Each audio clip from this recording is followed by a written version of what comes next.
It really is a privilege to be here.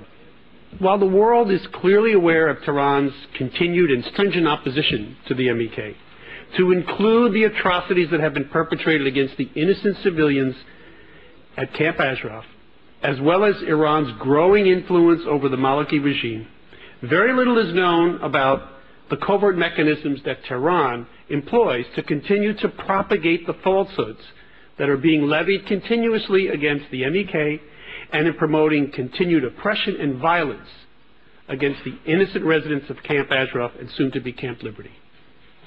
Key among these mechanisms, and indeed the most prominent, remains the Iranian Ministry of Intelligence and Security, the MOIS.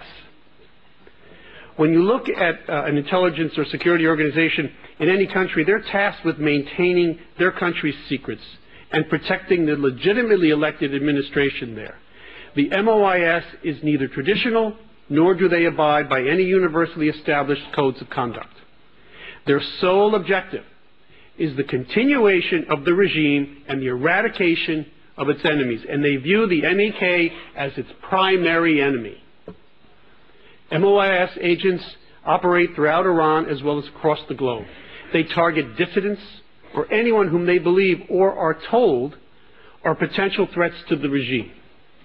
Their activities are not limited to intimidation, assassination, and torture. Now, while these are certainly the most egregious of their actions, the MOIS also engages in more subtle activities which are nearly equally damaging on the political front. These activities are designed to present a different face of Iran to the world. It's not the face that we know, it's not the face that you obviously know, or that the residents of Camp Ashraf have known for a quarter of a century. It depicts the Iranian MOIS, sends a message, subtly and not so subtly, by depicting those that stand up for democracy, who stand up for basic human rights, such as freedoms of expression and association, to be free from arbitrary arrest and detention, as well as torture. They depict them as subversives, as terrorists. They do this through propaganda, what we call in the spy business disinformation or misinformation. The MOIS is very good at this. They've been trained by a number of other hostile services in the world. They often recruit journalists, maybe unwittingly, newspaper stringers, and now with the worldwide media through various social networks, it's much easier to put false stories out there.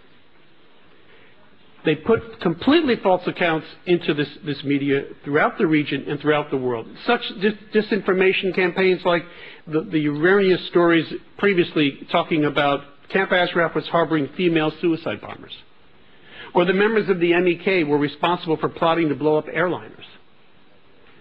They seek both the sensational as well as the sublime, though they seem to have a tendency for the more outlandish, as was the case when they tried to portray the innocent residents of Camp Ashraf as harboring and training female assassins. In essence, the best way to characterize the MOIS would be as a secret police organization, focused solely on the perpetuation of the current regime in Tehran and the expansion of Iran's influence in the region. And we see that very clearly in Iraq. I would classify the MOIS, and I know I have many who would agree with me, as a terrorist organization. It is not the MEK. It is the MOIS. They're very well funded. They're well equipped. They've had extensive training.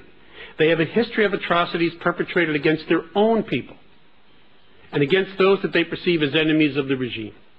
They have conducted political assassinations.